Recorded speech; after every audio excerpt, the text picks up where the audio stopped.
Recentemente eu gravei um vídeo aqui no canal falando sobre o primeiro casamento de Chiquinha Gonzaga. Se você não assistiu, eu vou deixar o link aqui no card. E hoje eu queria falar sobre o fim desse relacionamento. Sim, Chiquinha Gonzaga se divorciou. E eu também. Faz um mês. Olá, eu sou o Thiago Marconato e você está no meu canal Piano com Choro. No outro vídeo, eu falei sobre como a situação conjugal da Chiquinha Gonzaga e do seu esposo, o Jacinto Ribeiro do Amaral, era horrível.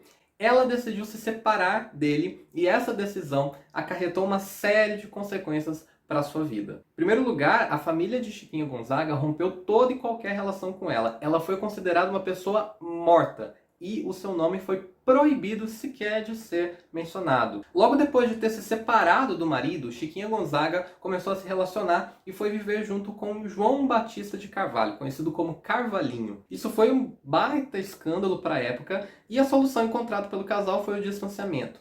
E Carvalhinho trabalhava com ferrovias e ele recebeu uma oferta de emprego para trabalhar na Serra da Mantiqueira. Logo, o casal se mudou para Minas Gerais. Em 1875, o casal voltou para o Rio de Janeiro e se apresentavam como casados. Inclusive, Chiquinha estava esperando um filho de Carvalhinho. Jacinto, o ex-marido, se sentiu extremamente afrontado com esse retorno e decidiu recorrer ao Tribunal Eclesiástico para acionar Chiquinha Gonzaga de forma pública e legal, já que legalmente eles ainda eram casados. Na época, quem regia essa questão do divórcio era a Constituição do Bispado. Isso porque o poder legal da igreja ainda era muito forte. E existia dois tipos de divórcio. Um era o divórcio temporário, em caso de maus tratos, e o outro, divórcio perpétuo, aquele com separação de bens, corpos e habitação total, mas só se tivesse havido abandono do lar ou adultério. Só que, de qualquer forma, imagine que o divórcio no século XIX era uma coisa extremamente mal vista. Não só pela igreja, mas por toda a sociedade. Depois que Jacinto deu entrada no processo de divórcio, Chiquinha Gonzaga foi convocada por uma audiência conciliatória.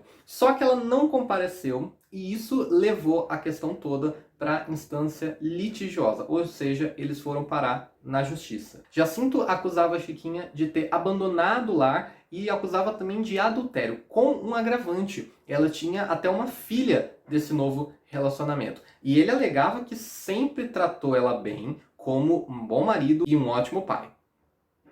Em dois documentos compartilhados por Edinha Diniz, uma das biógrafas de Chiquinha Gonzaga, a gente tem a noção de que Chiquinha Gonzaga se defendia dessas acusações. E um desses documentos diz assim: é verdade ter a ré se retirado da casa de seu marido, o autor, mas em consequência de servícias que constantemente sofria do referido marido. Em outro documento diz: o autor, seu marido, alega em seu libelo de folha 3 que ela o abandonou, deixando em sua companhia 3 filhos ainda menores e foi viver em companhia de outro homem de quem tem um filho.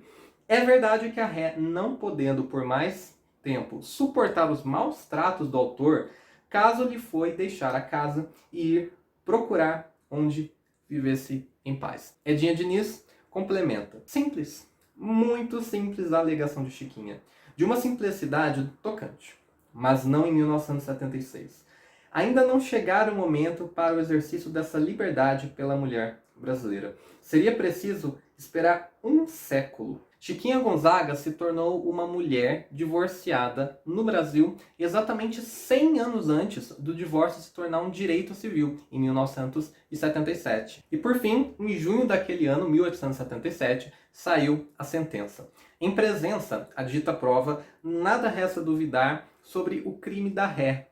Por essas razões, há outras que se encontram nos autos, julgo na conformidade da Constituição do Bispado, provado o adultério formal e culpável da parte da ré, Dona Francisca Edviges Gonzaga do Amaral, a quem condena a separação perpétua de seu marido Jacinto Ribeiro do Amaral, enquanto autor e mútua coabitação. E o paradoxo aqui, absurdo, é que Chiquinha Gonzaga foi condenada àquilo que ela mais queria, aquilo que ela mais buscava, a separação do seu marido. Ela não queria viver subordinada ao marido, porque naquele tempo o marido tinha quase que propriedade da esposa. Ela queria ser livre. Eu já falei, mas vou repetir. Naquela época, quem era condenado ao divórcio, porque era um crime. Chiquinha Gonzaga era uma ré, ela foi condenada. Quem chegava nesse ponto do divórcio sofria um apagamento social, uma rejeição, uma repulsa da sociedade terrível. Era quase como uma não-vida. E se hoje a gente conhece Chiquinha Gonzaga, a gente ouve falar sobre ela, se a gente ouve falar sobre as suas composições, o mais importante, se ela conseguiu viver da sua música, das suas composições, é porque ela lutou muito, ela batalhou muito forte para romper com diversos outros padrões sociais, para conquistar a tão sonhada liberdade que ela queria. Liberdade para não sofrer maus tratos dentro de casa, liberdade para não ser reprimida só por ser mulher, liberdade para poder viver da sua música, liberdade para poder assinar o seu próprio nome nas suas composições. Por trás da compositora querida por todos, como disse Joaquim Calado, existia uma mulher odiada, existia uma mulher silenciada, existia uma mulher oprimida. Mas, incrivelmente, ela conseguiu passar por cima de tudo isso e chegar onde chegou. Francisca Gonzaga é um nome, é uma figura que eu admiro